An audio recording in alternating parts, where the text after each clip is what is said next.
good, everybody? Welcome to the Warner Brothas podcast. I'm Kyle. I'm joined by Keenan. What's up, Keenan? What's up? What's up? And today we got a special guest, Vice President, or would you say President of the Landry Shamet fan club. It's called the Landry Shamet Hive, first of all. Yes. My fault. Would My be fault. president. Steve, what up? Stephen Raboin, yep. In the building. Sixer Steve. Sixer Steve, that is what I'm known. That's what you're known. Got a Sixer shirt on right now? I do. Gotta represent. How you feeling? I'm feeling good. It's a good week. We're just living the dream right now. It's been a while since we played competitive basketball, so Up 3-1. Up 3-1. We'll get to that, but yeah. What's up, Keenan? How you feeling today? Feeling great. Great slate of games today. Great week of basketball. Been absolutely fantastic to watch. So as we're recording this, it is Sunday. We are starting directly after the Warriors-Clippers game. Final score of the Warriors-Clippers game was 113-105. big win. Clay went off. Clippers with a great effort all around. Montrezl Harrell, Pat Beverly on defense, Gallinari doing his thing, Lou Will. The whole thing just not enough today. What'd you see, Steve? We were watching the game earlier. You had some thoughts? Just Landry Shamet.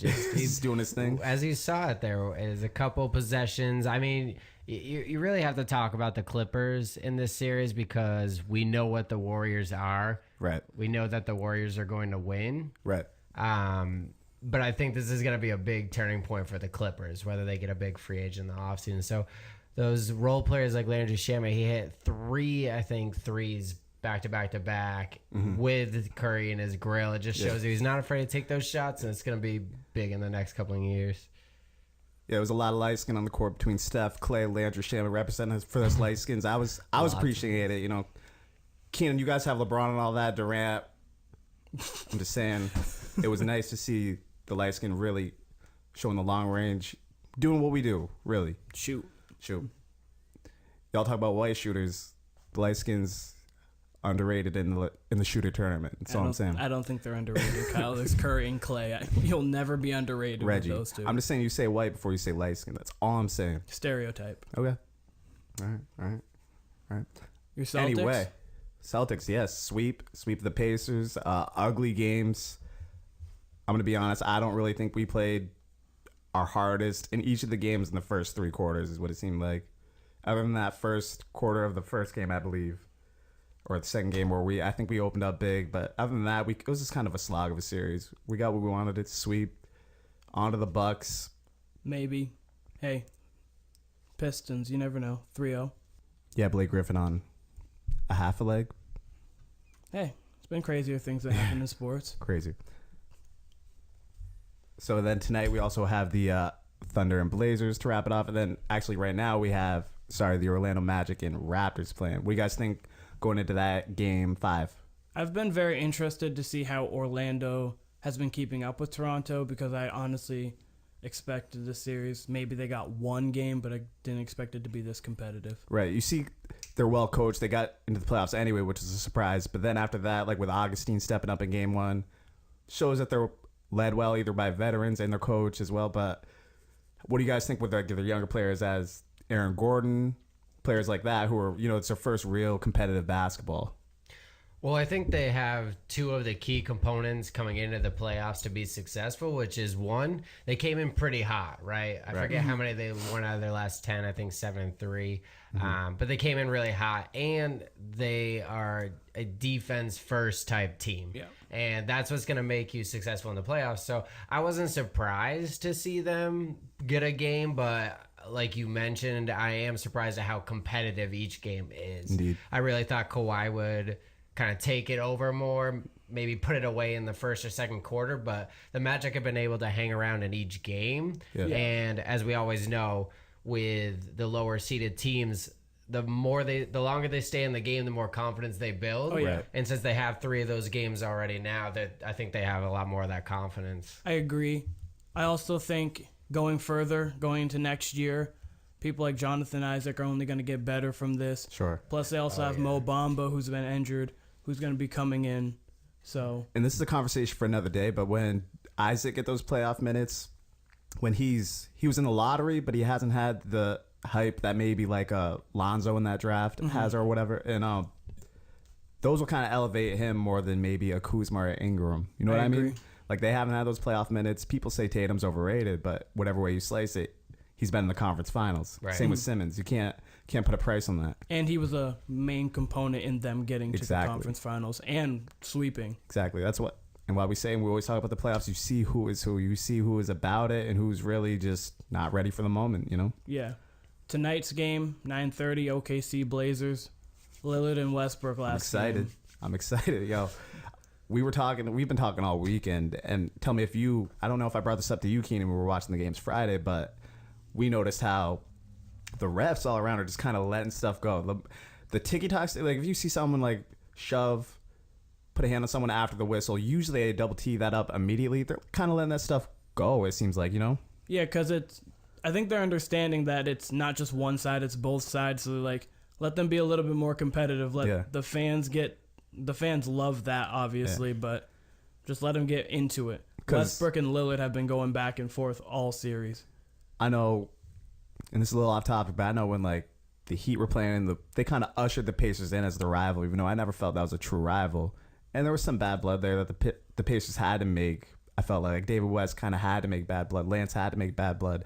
This doesn't seem like they're doing that. It seems like the Thunder and the Trailblazers genuinely like do not like each other. Like there's genuine bad blood there. Like Westbrook and Lillard are just annoyed with each other type thing. You know, they're just going at it. Two competitors. I love it.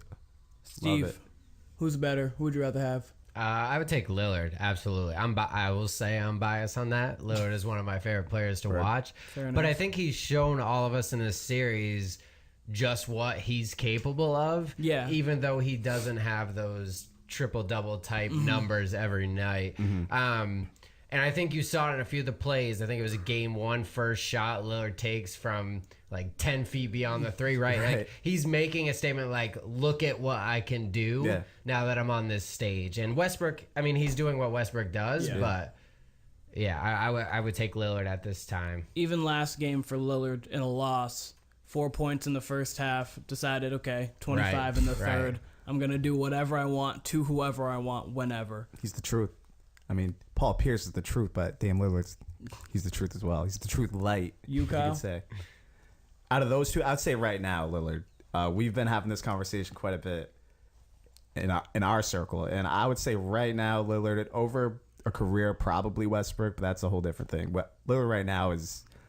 At this moment, he's playing better. Yeah, at this moment, he's a top 5 player in the playoffs. You know, he's just doing his thing. He's doing whatever he wants. He's fully confident. They believe, the Trailblazers truly believe they can compete with the Warriors and the Rockets. And it kind of sucks that these teams got to meet in the first round, but this is going to be probably one of the better series overall in the whole playoffs, I think. That's why I was so excited for this particular matchup. Yeah, they're two very competitive teams. They're going to go at it. And not just competitive, just like they're dogs. Like Westbrook and Lillard, they just go at each other. Like that's what they want. You know what I mean? And Adams and all those guys, Cantor, those guys are like best friends, those two in particular. But just a lot of just guys who are about it on the sidelines even. Yeah. Who do you got for tonight's game? I think the Thunder take control of home court again, going back to Portland 2-2. You, Steve? I have to agree. I think Portland still wins this series, but I think this will be one of the first games where you clearly notice the absence of Nurkic. I feel like it hasn't really come up yet. I feel like Lillard's been able to carry the team kind of on his back. Cantor's played really well, but I feel like tonight's the night where you really notice that difference. I think it's going to be like Thunder by 10 to 15. Really? Yeah. So Thunder big. Blazers in 6 or 7. I'm going to go Blazers in 6. I have Thunder in 6, and I already mapped out the scenario in a prior podcast that Blazers win the first 2, OKC wins the next 4, so I got OKC tonight. Yeah, I think sticking with Thunder in 7, but I think I would not be surprised if the Blazers won in 7, but I think it's going 7 without a doubt. Okay. I hope it goes Game 7. That's going to be a hell of a Game 7. Oh, God. Indeed. Yo, so I want to go back to the Clippers and Warriors real quick, because we haven't recorded since the 31-point comeback. I want to know your thoughts on that, Keenan. Given that you're not a Warriors fan, but you're a Warriors supporter, you support this whole dynasty. I'm a Steph supporter, yeah. I mean, you're a Steph supporter, but Yeah, I know what you're saying. That's another conversation too. But what's your feelings on them moving forward? Because even in today's game, Clippers really played with them. They really, part of it's just their style of play. They're all really hardworking players, but they really think they can play with the Warriors. You know what I mean? I don't think they can beat them over 7 games, but they're certainly not afraid of them. No. Like the first Warriors team with Durant, I felt not teams were afraid, but teams were like, I don't know what we're going to do with this team. Sure. Teams now go into series like they're vulnerable. We can get these guys. Mm-hmm. That 31-point comeback, the Warriors get too complacent. In 19 minutes, no less. Yeah, crazy. Aberration, obviously, but they get complacent, and I think their complacency just got the best of them, and they couldn't kick it back on. Durant not being there at the end also didn't help any matter, but... What you said there is key. Flipping that switch on and off, you know? Yeah, they need... I mean, going into like the next series against presumably Houston, they're up 3-0, but going into that next series, they can't flip it on and off. They just need to keep it on, so maybe that's cause to pause for the future, but I don't think there was much of anything to make of it, personally, for me, because in the next game, they were up 35 at one point, and they can do what they want to do with the Clippers, personally. Which is, our friend Trent said, the Warriors needed to get it to 35 to ensure that they were going to win that game. It had to be a 35-point lead, nothing less. Nothing more, nothing less. Yeah. Also... You can just... no. Did not keep going. I just lost my train of thought. Okay, I was going to go with the Rockets, so we'll cut this out, and I'll move on with this. So I'm leaning actually towards Rockets in 7 right now. What if they get Golden State? We don't want to... Let's assume that those are the two more moving forward. I'm leaning towards, right now, just thinking about leaning towards Rockets in 7, just pointing that out.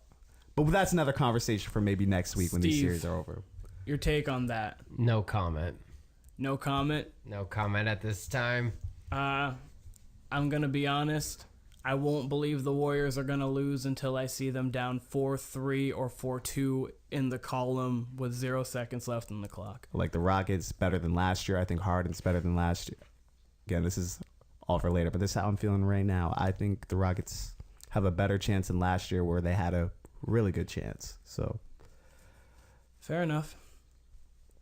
But moving towards that, so last night, Rockets, James Harden, terrible game all the way through, specifically the first 3 quarters with no field goals. 3 of 20, was it, from the floor? Correct. It really makes you feel bad for the Jazz because they really just don't have that second scorer who can just go get it, because that's a game you should win. Oh, yeah. It's not their fault. They played hard, and really that's a great win for the Rockets, obviously, when your best player gives you basically nothing except foul shots. Yeah.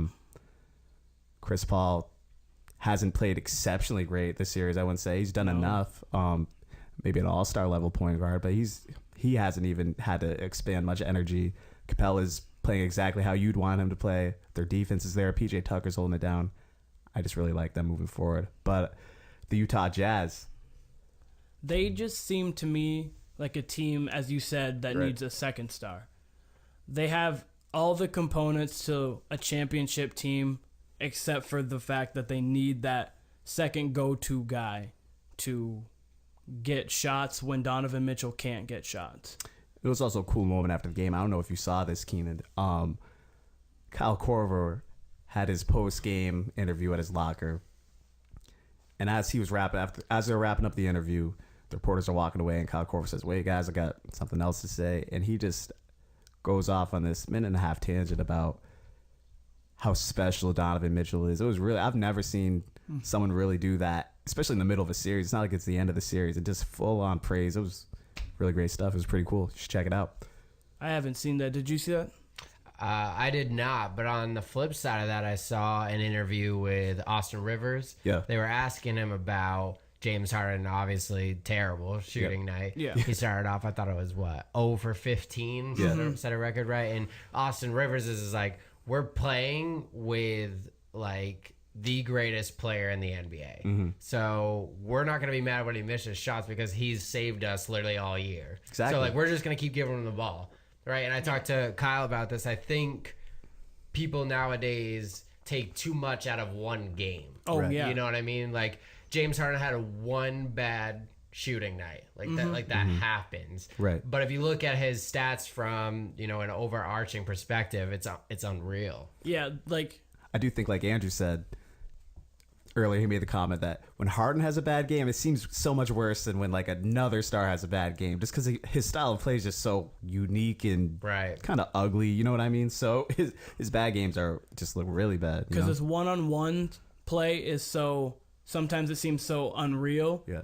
And then when he just misses shots, it just literally seems like that guy at pickup who's just annoying, who's just throwing up shots at the basket, and he's not making them. It's annoying. But unlike your point, Steven, with the fact that people take one game and just bash him for it, like Kevin Durant in the beginning of the Clippers series wasn't playing well. Patrick Beverley was getting to him. By the end of Game 3, people were calling him the best player in the world. They went from just bashing him, and then he dropped 38 in 30 minutes in Game 3, and he's the best player in the world, and everyone's like, okay, he's great. Like, we know he had a couple bad moments, but they take it too serious sometimes, I feel. Right. There's many players in the NBA that if they have one bad game, the entire fan base is all over them. I mean, with that new app, Twitter.com, all these people be out here posting the stats like 0 for 12, blah, blah, blah, all this stuff just to make it seem worse. But like during the game. Yeah. Oh, they had one bad quarter. It's like, y'all ever played basketball before? You could be the best player in the world. Nobody's in the gym. You're going to miss a shot. Like, yeah, that's how the game works. But yeah, we'll get to that later because one of my boys, Ben Simmons, gets a lot of that heat. We'll get into that later. But another series that's going right now, 2-2, Nuggets Spurs. Kyle, what's your thoughts on that series?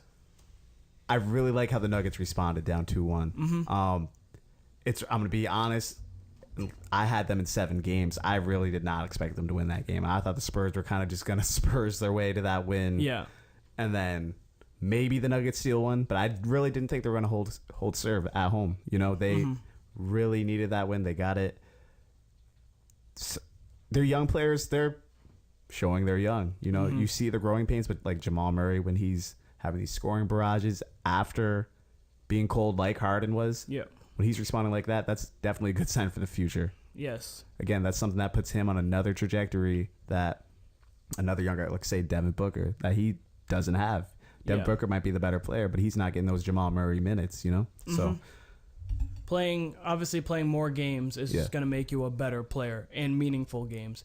So I'll be interested to see, sorry to cut you off, I'll be interested to see how the Spurs really play the long game here with this series. Yeah.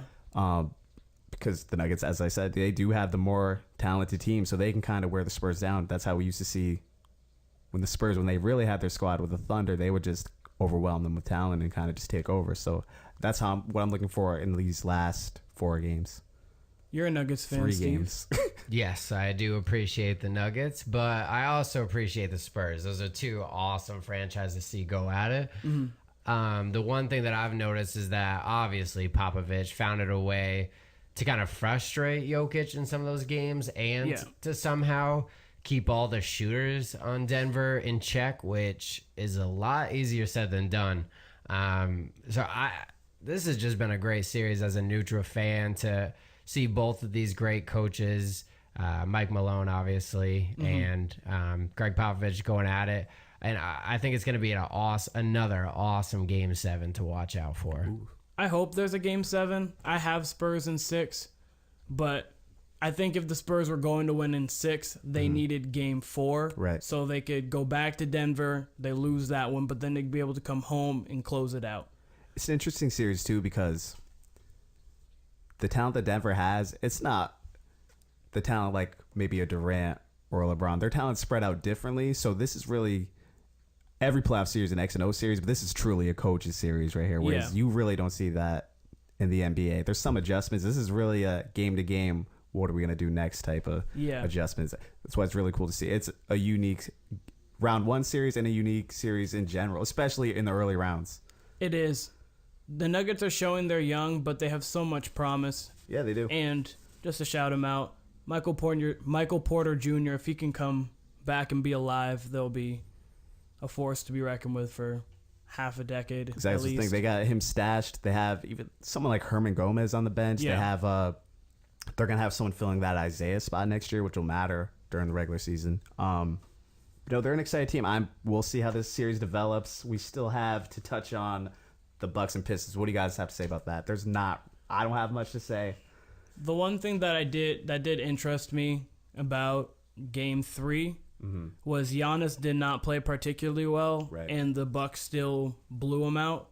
So it's just showing that, as we knew, they won 60 games, but it's really just showing how deep the Bucks are. Right. And so for the Celtics next series, it's going to be just a chess match between Budenholzer and Brad Stevens. I honestly think that this series says a lot less about how good the Bucks are, and it says a lot more about how terrible the Pistons are. That franchise this year has been so dysfunctional. You think bringing Blake Griffin in, they had Blake Griffin and obviously Andre Drummond healthy for a majority of the year. You'd think that they for a while they were doing well, and then all of a sudden, right before the playoffs came, just boom, something. I mean, obviously, Blake Griffin injury. But yeah, it's been really bad for them. You would think with their talent, and they have good players like that. Now have Thon Maker, they got Luke Kennard, they got their problem is really like roster construction. Yes, I agree, but they have enough that you would think, at least looking on paper, you would think that they could be sitting where the Pacers sat this year, right? At least like around 46, 47, just to show more promise and not I mean, it took them until like the last 2 games really to make the playoffs. And with Blake Griffin and Drummond in the East, you would think they can at least solidify a spot with 3 weeks left to go. And that's been like with their health issues there is really that. But, I don't know. They're a weird team. I really would have liked to have seen Blake Griffin play all 7 games, obviously. I think this is a little different series, maybe a 6-game series if Blake Griffin goes the whole way, because he bounced back very well this year. You think they get 2? If fully healthy Blake Griffin, yeah, fully healthy. Although he's not going to be fully healthy anytime soon. I think if Blake Griffin was here against the Bucks, it would have mattered 0. I just think with Dwayne Casey as a coach, their roster, not the greatest, as we said, just a weird roster, but I think he's a good enough coach, and Blake Griffin's a great enough player, especially in the postseason, to where maybe they can get 2. Because again, I don't. Great player can get you 1. He can, but you also have Drummond with that. And I think when you got a fully healthy piece and you have something that you can actually game plan for, I think this is a bit of a different series. I don't think the Bucks. I think Blake just would have gave them problems. That's all. I agree with that, but and the Bucks aren't seasoned to where they're like gonna win that game. You know what I mean? This is really their first time in the spotlight like that. So I could see the Pistons giving them a little problems. But that's not the case at all. And that's why the Bucks are up 3-0. And we'll see who they really are the next round with the Celtics. Yeah. It'll be interesting to see where the Bucks stand. And then finally, Steve, Nets Sixers. How you feel? Hotly contested Game 4. There's a lot to talk about with this series. A lot of trash talk. Jared Dudley. How you feeling about Jared Dudley over there? Jared Dudley does what Jared Dudley needs to do. You know what I mean? I respect his game as much as it's like the father of that team. Yeah, as much as I obviously am just annoyed by him, that's exactly what he's meant to do, right? You know what I mean? He's not going to get out there dropping 20 and 10. He's going to get out there and get Jimmy Butler ejected and make the game close. Yep. Like, you know what I mean? So you got to respect that. Every player has a role. That veteran leadership. Yeah. I take good call. I would never call Jared Dudley very important veteran leadership, but he's old. He's kind of out of shape too, but he's old. But he keeps the chopper in the car. Yeah, sure. He can shoot. And I'll take that Jared Dudley for Jimmy Butler swap if I'm the Nets any day of the week. Absolutely. And a flagrant on Embiid, so if he does anything else. Right. I mean, that wasn't fully Dudley, but... Yeah. So if you don't know what we're talking about, yesterday in the Nets-Sixers game, little skirmish, flagrant foul by Embiid, which really wasn't that much. Dudley took exception, shoved Embiid, players shoving each other, and it ends up spilling into the stands. And Jimmy Butler and Jared Dudley get ejected for really not much, honestly. Like on the replays, it was not any different than what we usually see in the playoffs. I think just because it spilled into the crowd, they got ejected. Yeah. And Jared Dudley also did kind of weirdly grab Ben Simmons. He was like pushed into him and then like looked like he was like taking him down. Just hey, Dudley wants that Simmons smoke. It was a whole lot of nothing. I'll tell you that. This happens often. That maybe players, one person pushes one person. Everyone's acting like shit's going down, but nothing's going down. It's holding me back. Nothing's going down. no. And that's what this case was. And I agree. I don't think Dudley or Butler should have been ejected. Right. Butler definitely should have got a T. Dudley a T. We just keep playing. But move on. Yeah. I'm just glad that it didn't change the outcome of the game. I think the Sixers had a good grip on that one, and if anything... Great win for them. Great win for them. Also, I think, even though they did lose Jimmy Butler, the fight sparked something in them. It did, absolutely. Embiid went to work right after. They went to work. And then Embiid in the fourth, at one point, he had 8 straight points. Like, Embiid's hurt, but Simmons and Embiid, they kind of turned it up another level this series. They're a step ahead of even what I would think for how young they are. You know what I mean? Like, they're... But they almost need that Jared Dudley in their lives. Really? You know what I mean? Like, to get that spark. I think this week you've seen it in the post-game press conference. You've seen Joel Embiid and Simmons kind of laugh when they talked about the technical on Jared Allen. Right. You see Ben Simmons responding to Jared Dudley's comments, saying like he's calling me average. You know what I mean? Yeah. And look what he does. He comes out, he responds to that. Especially that game two, that 31. Crushes it. Yeah, 31, absolutely. 9-5. Kind of how we were talking about earlier, people take Ben Simmons' game and blow it up as Ben Simmons can't do anything. Right. You know what I mean? That's what people be saying. It's like, oh, he can't do this, can't do this, can't do this, blah, blah, blah. And then he comes right back at all the haters and just like, boom. So they usually, you would say his main weakness would be obviously his shooting, obviously, because he can't shoot outside of 6 feet. And you think the media presents it as what? Like, what else is he... What's the arguments you hear as a Sixers fan?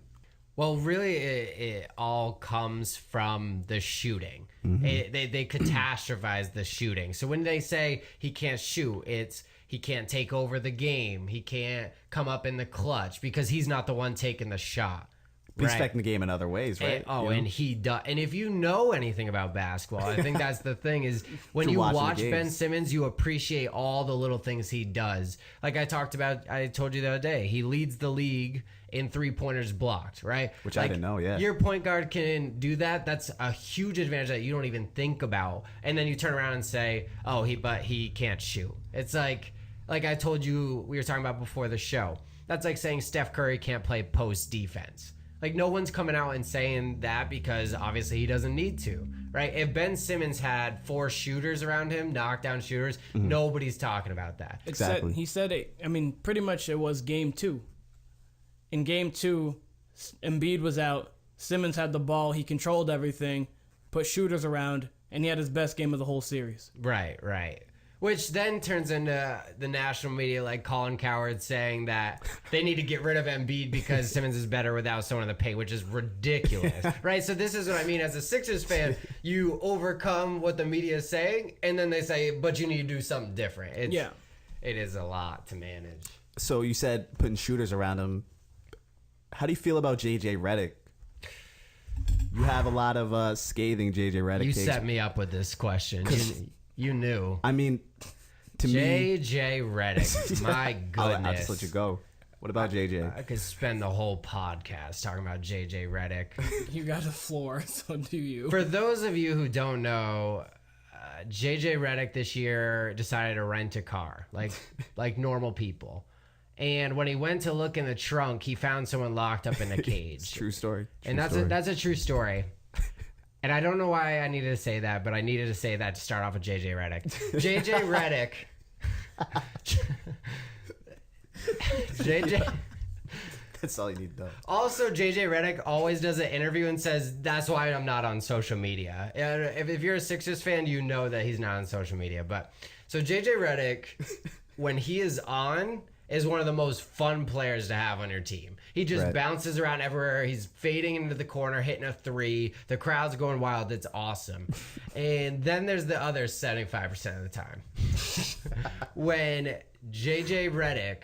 Most teams would love a JJ Redick. I agree. And even I have to say, I mean, I obviously like JJ Redick on my team. Right. But in the regular season, he gets away with a lot more. Teams aren't playing as in-your-face type defense. It's not as physical. But in the playoffs, what we noticed last year and what I'm assuming is going to happen in the upcoming series is every offensive possession for the other team is a pick and roll and finding whoever the hell has JJ Redick on them and then taking them to school because JJ Redick cannot play defense. So if you're thinking to yourself, okay, if JJ Redick is giving up a bucket every other possession, he's got to be hitting more threes than he's giving up. He's got to make a three almost every other possession, which isn't going to happen. So if you're Brett Brown, what do you do? What would you do if you're the Sixers coach? Unfortunately, more Firkin? More Firkin. I would say more Zaire Smith. So many people haven't seen a lot of him because he was injured all year. One career game? He has, I think, probably 6 or 7 career games. He ended the season. So long. Veteran. Yeah, definitely a veteran. So for those who don't know, Zaire Smith obviously had the injury in, summer league practice. But then he had an allergic to reaction to sesame seeds and almost died. And literally almost died. He was hospitalized for like months. So for him to be back is just awesome. Yeah, incredible. Just dope. But he is our best probably on-ball defender that people don't know about. He plays the pick and roll extremely well.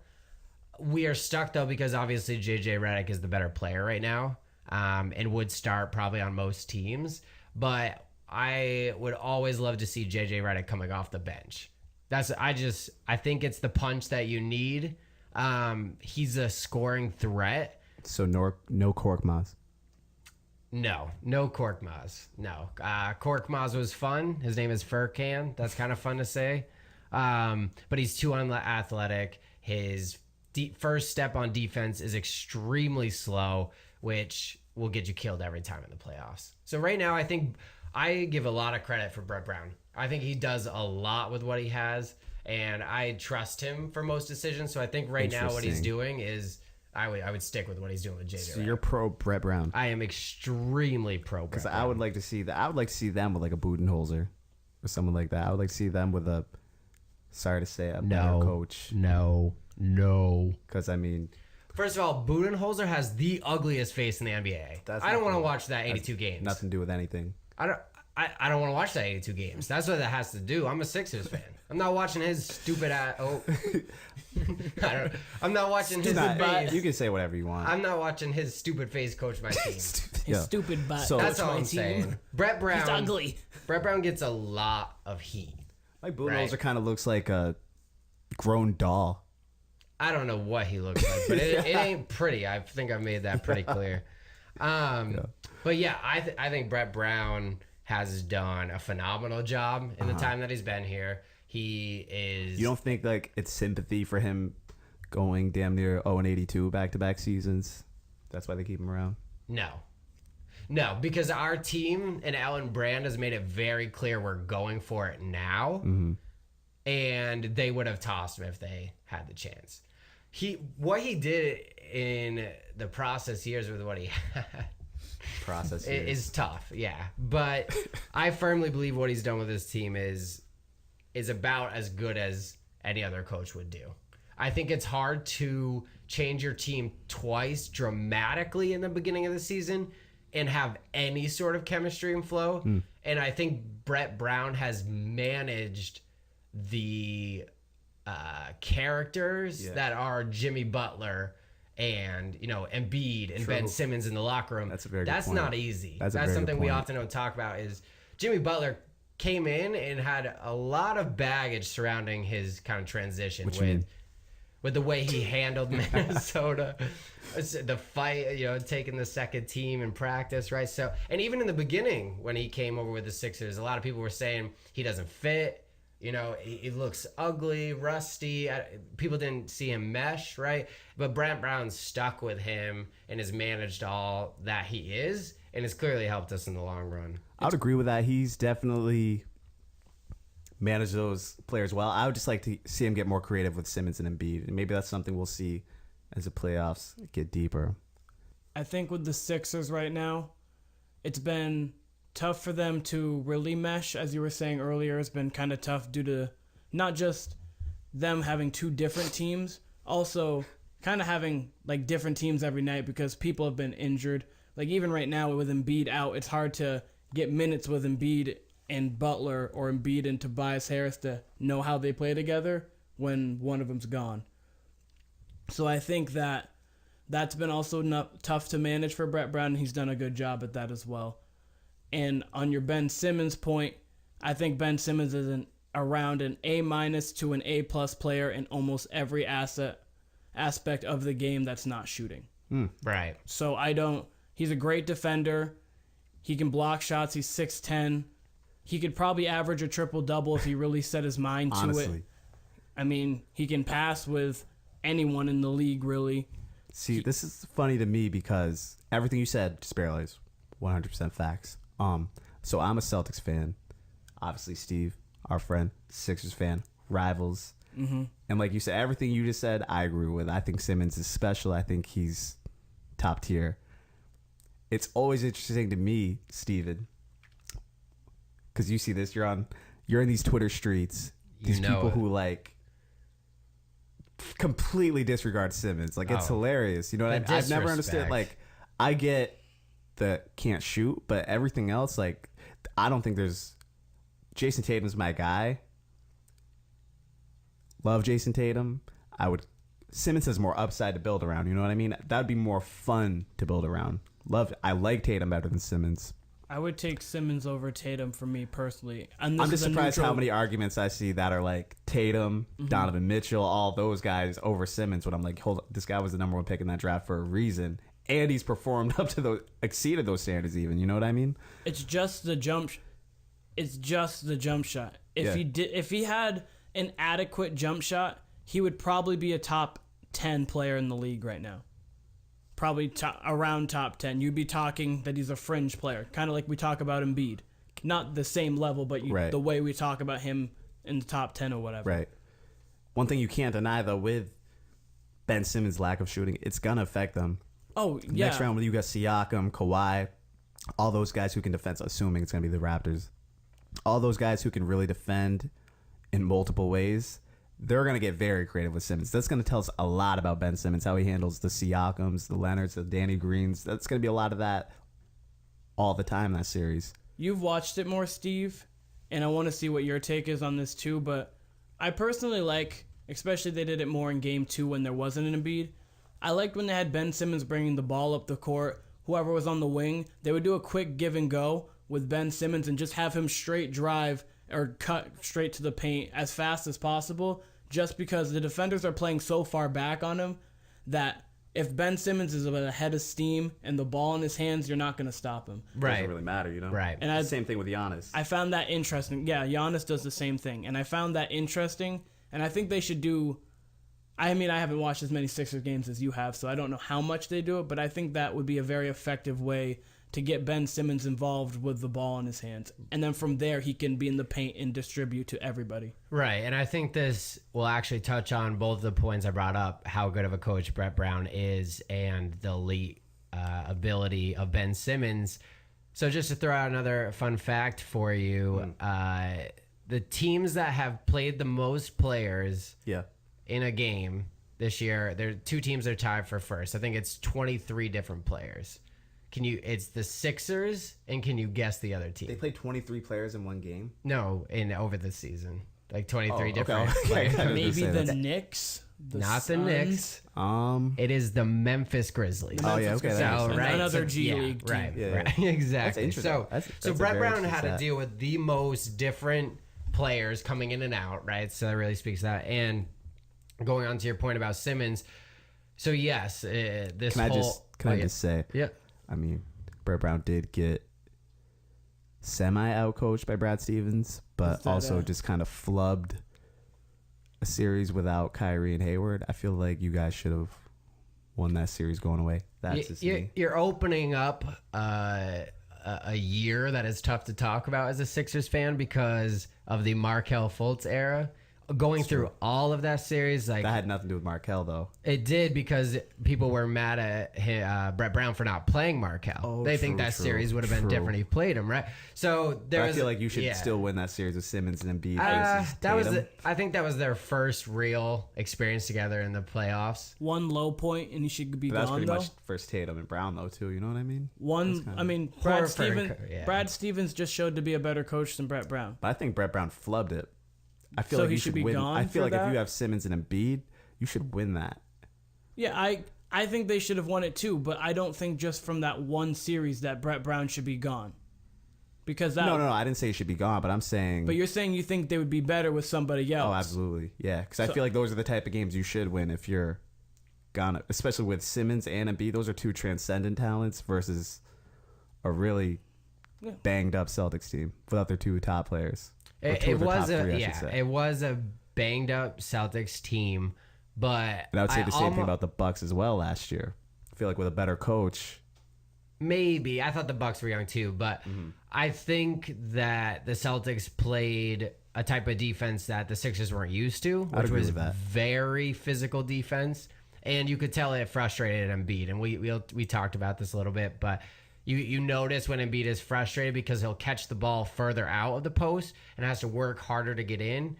Horford is one of the most underrated defenders in the NBA. I think he really shut down Embiid in that series. But again, yes, maybe they should have won. I think it was their first year. I still like to stick with Brett Brown. I think continuity of a team is more important than just bringing in whoever we can at the time. I think we got so much changing already. We want to keep something the same. And so going off that, talking about Simmons, so in the beginning of the year, you might have saw this too. A lot of teams playing this extremely sagged defense. Yeah, like if he's at the three, they're at the free throw line, right? Yeah. And they did that a little bit in the playoffs last year, actually, too. And it frustrated him, right? He didn't know what to do.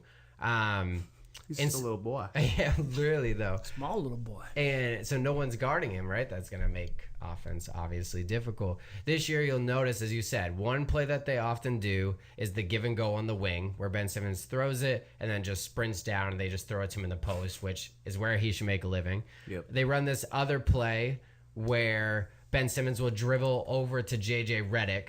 The Ben Simmons defender will pop out to hedge on the screen. Ben Simmons fakes the handoff, goes in and jams it home. We've seen a few of that. He did that in the Brooklyn Nets series. And the last play where we saw kind of stuff that makes T.J. McConnell turn beat red, apparently. Right. Yeah. And that was the exact play. And then another play they do is the actual dribble handoff with J.J. Redick, because if Ben Simmons is at three-point line, his defender is at the free throw line, J.J. Redick comes up for a dribble handoff screen, a DHO. Ben Simmons' defender is so far away, he can't hedge out to J.J. Redick, so J.J. Redick has a wide-open three, right? So these are different changes that I think Brett Brown and Ben Simmons have both made together. They talked about it. How are we going to work through this?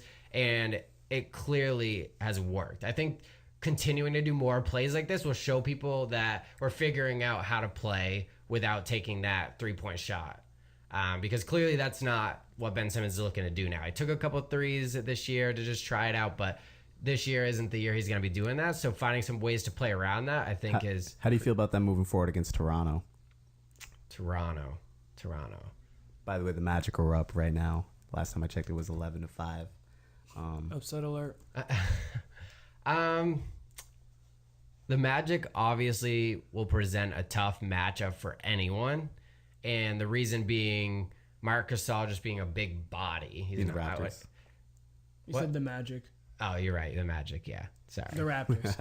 The Raptors. The Raptors. Magic would bring out Vucevic, but so the Raptors have Marc Gasol, Siakam, and Kawhi, I would say, as their three big defenders. I mean, they obviously have Ibaka, who's still athletic, and Kyle Lowry's above average. Danny Green, they could throw there too.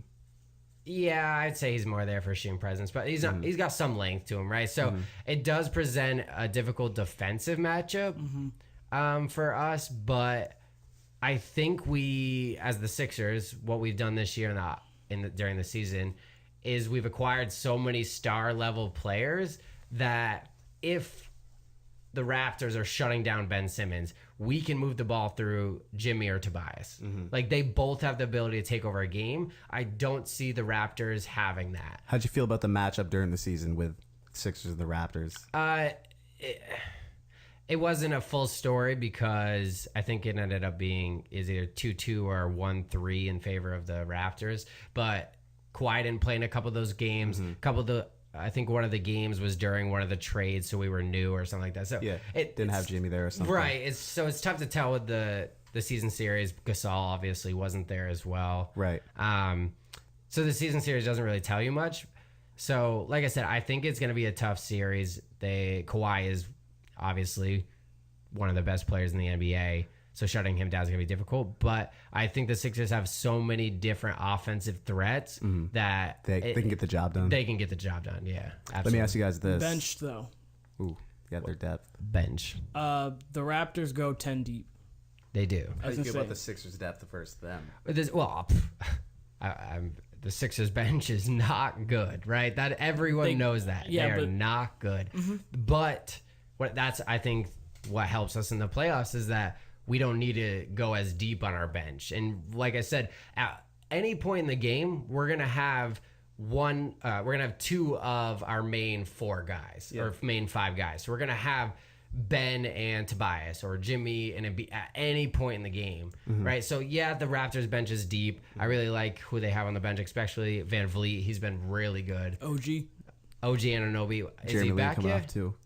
I just like OG. Yeah, OG is really good. Don't know if he's back yet, but he obviously is a great defender as well. So the Raptors definitely have us in depth, but I feel like the playoffs shorten rotations, and I feel like we're stronger with our kind of staggered rotations as we Your call 8 versus their 8, you feel more comfortable with?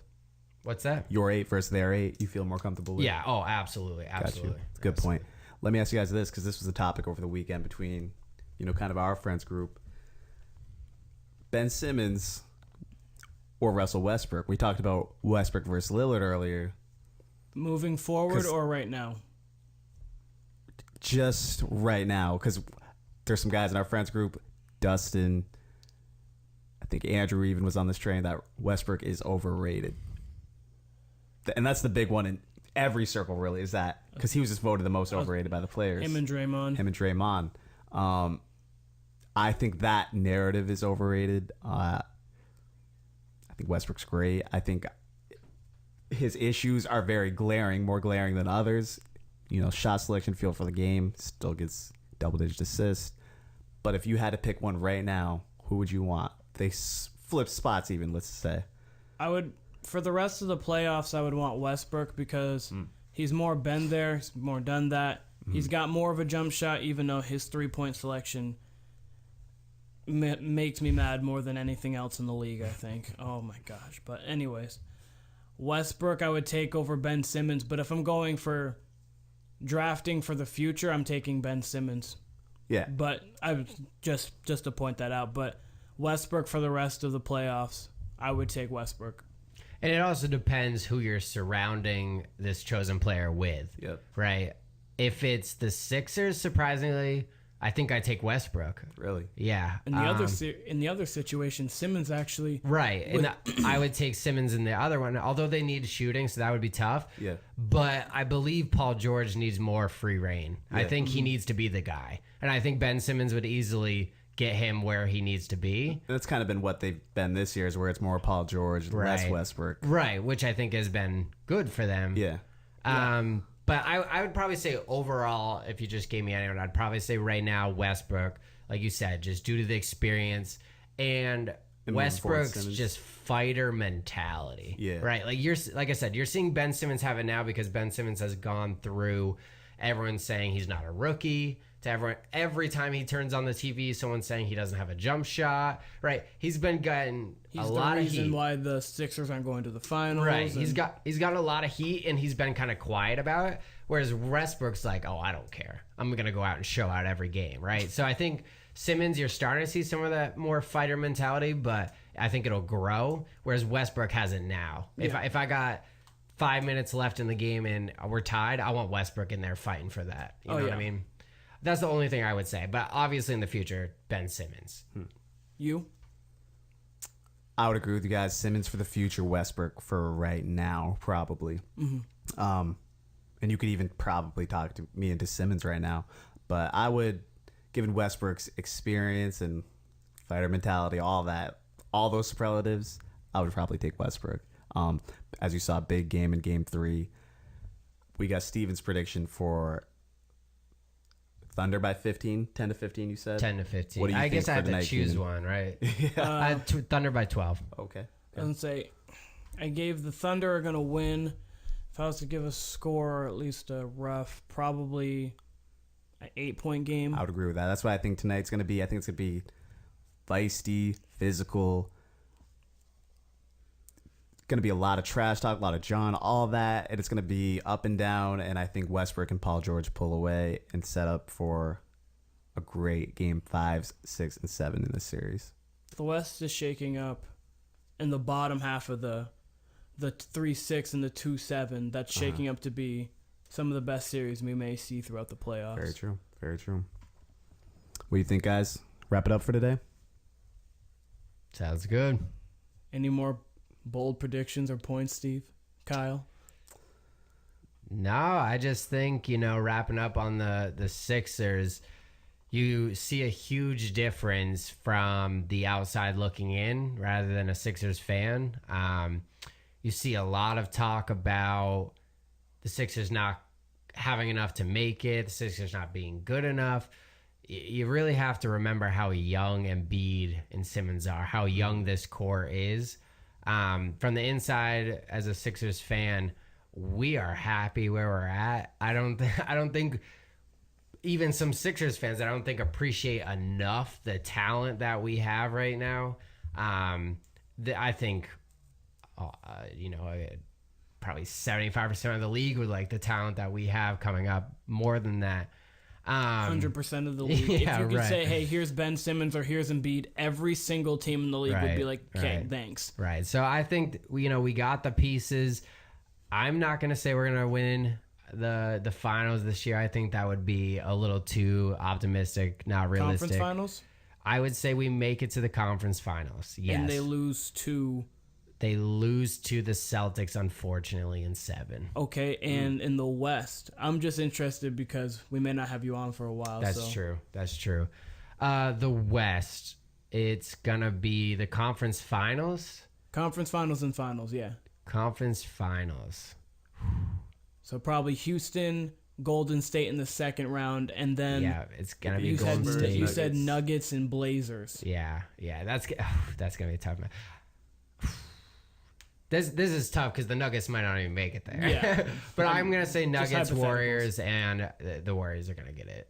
Yeah. And then Warriors over Celtics or Celtics? Warriors over Celtics. So you think Nuggets over Trailblazers in the second round? I do. I think Jokic is going to be too much. I think that's where you'll see, like I said, the absence of Nurkic really weigh down on you because Jokic can stretch the floor. He can create. Cantor, not so great at playing out underneath the basket. Maybe more Zach Collins in that series, too. You never know. God, Zach Collins. Don't even get me started. That dude is white. Thanks. Let me tell you. Coming from a white boy. Yes, I know one when I see one, and he is white. He's got the beautiful comb over. Yeah, straight out of Catholic school. That dude. Straight to Gonzaga. Right. All right. Kyle, any more points? No. Just hoping for a great game tonight. Hoping this Magic Raptors can give us some good competitive vibes going into the next game. I'm hoping actually for a Magic upset today. That's about all I got. Follow us on the socials. They'll be in the description box. Facebook, Instagram, Twitter. Also, make sure you like, comment, and subscribe on YouTube. Steve, thanks for joining us today. Absolutely. It's been a pleasure. Got a lot of Philly knowledge. Yeah, be fun to have you on in the future. Yeah, I'll be sending you quotes, different perspectives from a Sixers fan. I think it's important For sure. to not only the Sixers, but every team in the NBA. You know, you get a different perspective when you're a fan of the team rather than what the media is telling you. Absolutely. And yeah, I'm loving being a Sixers fan right now. We're fun again. So it's gonna be a good season. We'll definitely be in touch. Absolutely. And that's, like you said, about the fans' perspective. That's what we want. If you were, whatever team you're a fan of, send us your takes. Send us your takes on the socials, whether it's Instagram, Twitter, Facebook. Send us your takes. We will discuss them on the show. Whether it will fit them in the playoffs, we're looking to fit things like this more so towards the off season. But send us your takes. Send us your ideas. Send us your thoughts. This is the Warner Brothers Podcast. We're out. Featuring Steve.